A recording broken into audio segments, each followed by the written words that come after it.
선생님들 안녕하세요. 오늘은 지난 시간에 이어 협동학습의 모든 것 2편 이어서 갑니다. 오늘은 체육 수업, 그 중에서도 야구를 주제로 직소 모형을 적용해 볼게요.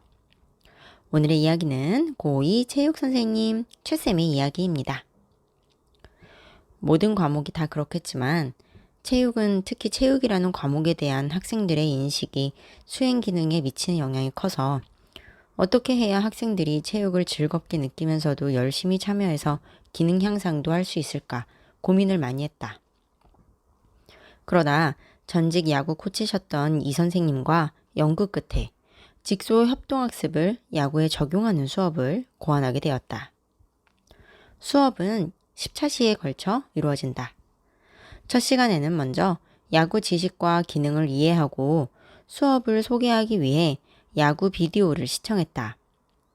또 학생들을 9명씩 4팀으로 나누어 각 9명에게 전문가 역할을 하나씩 맡게 했다. 학생들은 각자 짧은 송구, 긴 송구, 땅볼 리시브, 공중볼 리시브, 땅볼 타격, 공중볼 타격, 베이스 러닝, 수비 전술, 공격 전술이라는 전문과 과제를 맡았다. 전문가들은 자신이 맡은 역할에 대한 정보를 수업 전에 수집하고 기능을 습득해왔다. 그리고 수업 시간에는 각 팀별 전문가가 전문가 집단으로 모여서 자신들이 모집단에서 해주어야 할 핵심 지도사항이나 기능 연습 방법 등을 의논하여 준비한 후 모집단으로 돌아와서 서로 자신이 습득해온 전문 기능을 가르쳐 주었다. 4차시에 걸쳐 학생들은 송구 연습, 타격 연습, 수비 공격 연습, 베이스 러닝 및 전술 연습에 집중해서 협동학습을 진행했다. 그리고 3차시 동안 리그 전 연습으로 충분한 기능 전술 연습 시간을 준 후 3차시 동안 리그 전 경기를 진행하여 개인 기능과 팀별 협동학습 결과에 대해 평가했다. 학생들은 자기가 한 전문가 역할로 다른 친구들의 기능 향상을 도울 수 있다는 점에서 팀에 기여하며 자긍심을 느꼈다.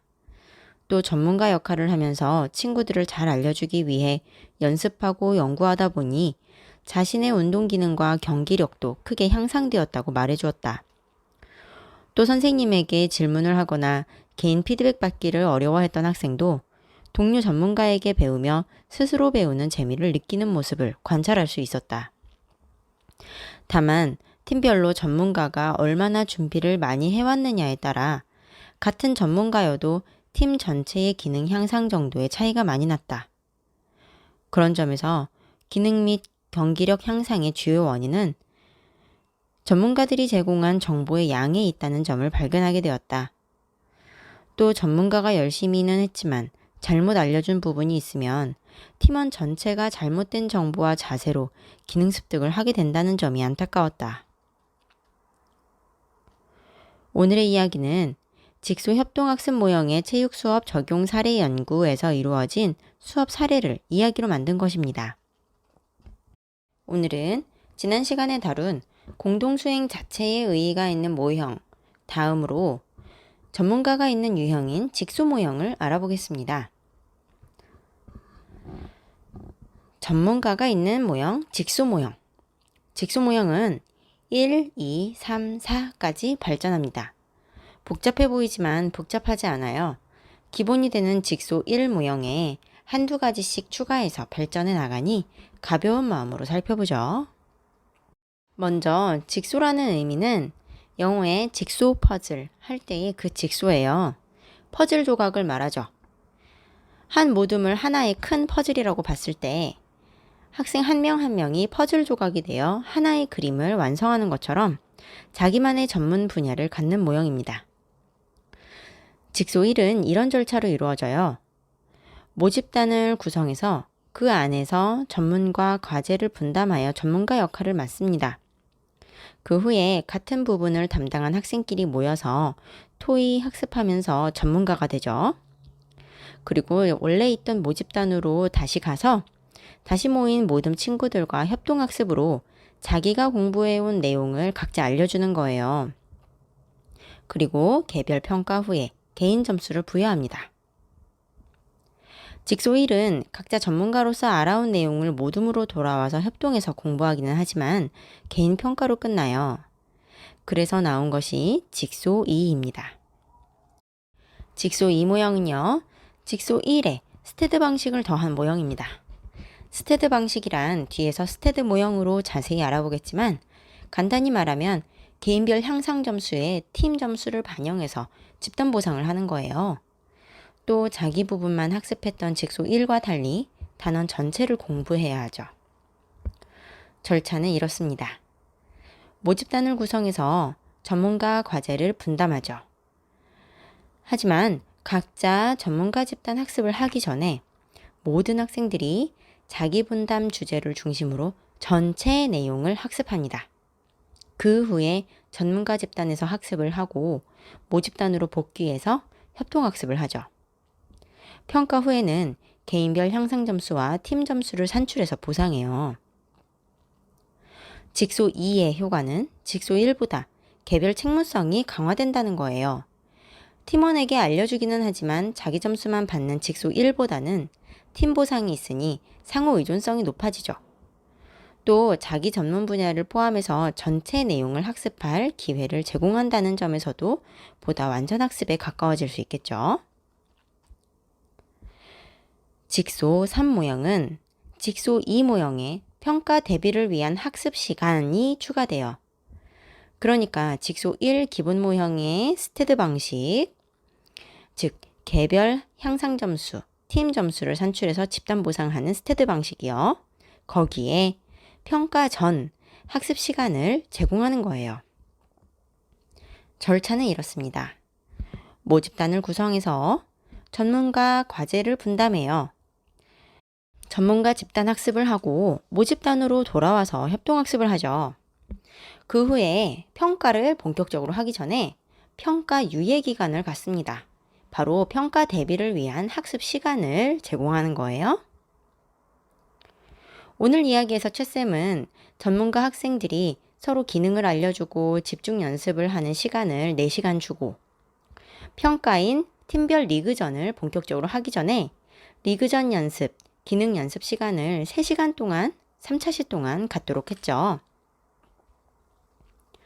다음은 마지막 직소 4 모형입니다.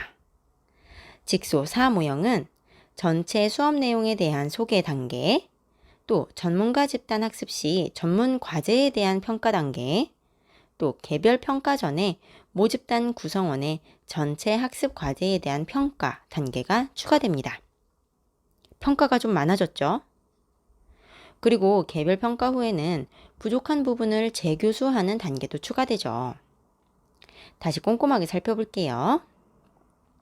절차는 이렇습니다. 도입 단계에서 전체 수업 내용을 소개해요. 모집단에서 전문가 과제 분담을 하고요. 전문가 집단 학습을 합니다. 여기에서 모집단으로 가기 전에 전문 과제에 대한 평가가 이루어지죠. 이야기에서 최 선생님은 전문가가 잘못 알려줬을 때 모둠원 전체가 잘못 배우는 직소 모형의 한계를 경험하게 됩니다. 만약 최쌤이 학생들이 모집단으로 돌아가기 전에 전문가 학생들에게 전문 과제에 대한 평가를 했었더라면 오류가 있는 전문가 학생들을 좀 더 정확하게 지도해서 전체적으로 좀 더 이해도 있는 기능 학습이 될 수 있도록 했겠죠. 아무튼 모집단으로 가기 전에 직소 4에서는 전문 과제에 대한 평가를 하고요. 모집단에 복귀해서 협동학습을 한 후에는 또 모집단 구성원 전체 학습에 대한 평가를 또 합니다. 그 다음에 개별 평가를 하고 여기서 개별적으로 부족한 부분은 선택적으로 다시 공부하죠. 그리고 역시 개별 향상 점수와 팀 향상 점수를 참고하여 보상합니다. 직소 4 모형은 전문가가 잘못 알려주었을 때 전체 모둠원의 학습이 잘못될 수 있다는 직소 모형의 한계를 보완해주기는 하지만 평가할 게 너무 많다는 단점이 있긴 해요. 또 시간도 오래 걸리겠죠? 이렇게 직소 1, 2, 3, 4 모형을 다 봤는데요. 사실 모형의 절차라는 건 정확하게 제가 적어드린 것처럼 딱 떨어지는 건 아닌 것 같아요. 그리고 직소 모형을 적용한 협동학습이라는 수업 사례의 논문이나 자료를 찾아보면 어떤 부분은 직소 2 같고 어떤 부분은 4 같고 그렇거든요. 이야기에서 제가 활용한 수업 사례도 실제 논문의 사례를 보면 전문가 수업 전 전체 야구에 대한 지식 소개 시간이 있다는 점에서 직소 4 같은데요. 단계별 점검 평가가 없다는 점에서는 직소 3에 전체 도입 수업만 첨가한 수업인 것 같거든요. 그게 정확하게 직소 3이면 직소 3, 딱 정해진 틀 안에서만 수업을 구성하는 게 아니라 직소 2의 좋은 점, 또 3의 좋은 점만 모아 또 자기만의 특수한 수업을 구성할 수 있는 자율성과 유연성이 교사 각자의 수업에 있기 때문인 것 같아요. 오늘은 이렇게 협동학습 모형 두 번째 시간, 전문가가 있는 모형, 직소 모형 특집으로 공부해봤습니다. 3편까지 갈 줄 몰랐어요. 팀 기반 협동학습 모형들은 협동학습의 모든 것 3편에서 다룰게요. 선생님들 고맙습니다. 건강 챙기며 공부하세요. 또 논술 관련해서 질문도 댓글로 달아주시면 곧 나올 논술 클립에 참고하겠습니다. 감사합니다. 화이팅!